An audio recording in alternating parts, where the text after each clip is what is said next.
ഓണസദ്യയുടെ main വിഭവമായിട്ടുള്ള സാമ്പാറാണ് ചെയ്യാൻ പോകുന്നത്.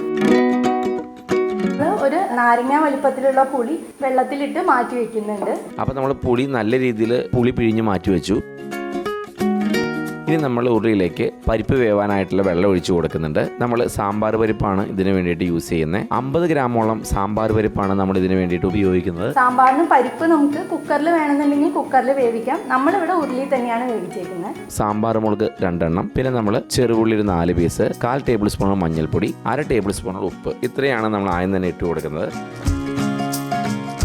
അല്പം വെളിച്ചെണ്ണ കൂടി സമയത്ത് ഒഴിച്ചു കൊടുക്കുന്നുണ്ട്. ഇത് നല്ല രീതിയിൽ കുക്കാക്കാനായിട്ട് നമ്മൾ അടച്ചു വയ്ക്കുകയാണ്.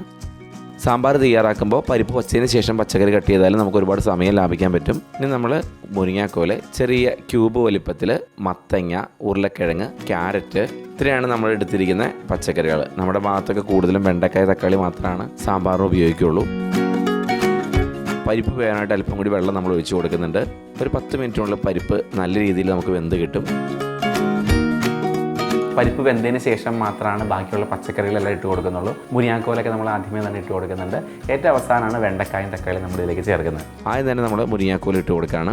തക്കാളി, വെണ്ടയ്ക്ക ഉൾപ്പെടെ എല്ലാം കൂടി 200 ഗ്രാം പച്ചക്കറിയാണ് നമ്മൾ ഇതിന് വേണ്ടിയിട്ട് ഉപയോഗിക്കുന്നത്. അപ്പോൾ നമ്മുടെ പച്ചക്കറികളെല്ലാം നമ്മൾ ഇട്ട് കൊടുത്തു. മുരിങ്ങാക്കോല ഇട്ട് കൊടുത്ത് അല്പം കഴിഞ്ഞ ശേഷമാണ് ബാക്കിയുള്ള പച്ചക്കറികളെല്ലാം നമ്മൾ ഇട്ട് കൊടുക്കുന്നത്. അതെല്ലാം കുക്കായതിന് ശേഷം മാത്രമാണ് നമ്മൾ ഇതിലേക്ക് വെണ്ടക്കായ ഇട്ട് കൊടുക്കുന്നത്. അപ്പോൾ നമ്മുടെ പച്ചക്കറികളെല്ലാം പരിപ്പിൻ്റെ കൂടെ നല്ല രീതിയിൽ വെന്ത് വരുന്നുണ്ട്. വെന്ത് വന്നതിന് ശേഷം മാത്രമാണ് നമ്മൾ അതിലേക്ക് പുളിവെള്ളം ഒഴിച്ചു കൊടുക്കുന്നുള്ളൂ. ഇനി ഒരു സമയത്താണ് നമ്മളിതിൻ്റെ മസാല തയ്യാറാക്കി മാറ്റി വയ്ക്കുന്നത്. അതിനായിട്ട് നമ്മൾ ഒരു പാനിലേക്ക് 3 ടേബിൾ സ്പൂൺ വെളിച്ചെണ്ണ, 1 ടീസ്പൂണോളം ഉലുവയും, ഉലുവ പൊട്ടിയതിന് ശേഷം 1 ടീസ്പൂൺ കടുക് നമ്മൾ ഇട്ട് കൊടുക്കുന്നുണ്ട്. ഒരു ചെറിയ വലിപ്പത്തിലുള്ള സവാള എടുക്കുന്നുണ്ട്. ഇതിൻ്റെ പകുതി എടുത്താലും മതി. ഇനി നമ്മളിതിലേക്ക് ഉണക്കമുളകും കറിവേപ്പില കൂടി ഇട്ട് കൊടുക്കുന്നുണ്ട്. ഇങ്ങനെ തന്നെ കുക്ക് ചെയ്യുന്നതായിരിക്കും സാമ്പാർ ഏറ്റവും ടേസ്റ്റായിട്ട് കിട്ടാൻ നല്ലത്. ഇനി ഇതിലേക്ക് നമ്മൾ ആവശ്യത്തിന് ഉപ്പ് കൂടി ഇട്ട് കൊടുത്ത് നല്ല ബ്രൗൺ കളറാക്കി സോട്ട് ചെയ്യുകയാണ്. ചില സ്ഥലങ്ങളിൽ വെളുത്തുള്ളി ഇട്ട് കൊടുക്കും. അത് നല്ലൊരു ടേസ്റ്റ് തന്നെയായിരിക്കും. ആവശ്യത്തിനുള്ള മസാലകൾ അതിനായിട്ട് ആദ്യം തന്നെ നമ്മൾ 1/2 ടേബിൾ സ്പൂണോളം മല്ലിപ്പൊടി, 1/2 ടേബിൾ സ്പൂണോളം കാശ്മീരി മുളക് പൊടി, 1/4 ടേബിൾ സ്പൂണോളം മഞ്ഞൾപ്പൊടി. ഇനി ഇതിലേക്ക് 2 ടേബിൾ സ്പൂണോളം സാമ്പാർ പൊടി ഇട്ട് കൊടുക്കുന്നുണ്ട്. നമുക്ക് പരിപ്പ് ഉപയോഗിക്കുമ്പോൾ വേണമെന്നുണ്ടെങ്കിൽ ഈ മസാലകളെല്ലാം ഇട്ട് കൊടുക്കാം. ഇനി ഇതിലേക്ക് നമ്മൾ കായപ്പൊടി, 1 നുള്ള് കായപ്പൊടി ഇട്ട് കൊടുക്കുന്നുണ്ട്. ഇനി നമ്മളിതിലേക്ക് അല്പം വെള്ളം ഒഴിച്ചു കൊടുക്കുകയാണ്. ഈ മസാലയെല്ലാം നല്ല രീതിയിൽ കുക്കായതിന് ശേഷം മാത്രമേ ഇതിലേക്ക് വെള്ളം ഒഴിച്ചു കൊടുക്കുന്നുള്ളൂ. വെള്ളം ഒഴിച്ചു കൊടുത്ത് നമ്മൾ 5 മിനിറ്റോളം കുക്ക് ചെയ്യുന്നുണ്ട്. അപ്പോൾ സാമ്പാർ പൊടിയും എല്ലാ പൊടികളെല്ലാം നല്ല രീതിയിൽ കുക്കായി. ഇനി ഈ ഒരു മിക്സാണ് നമ്മൾ വെന്ത് വന്ന പരിപ്പിലേക്കും പച്ചക്കറിയിലേക്കും ചേർക്കുന്നത്.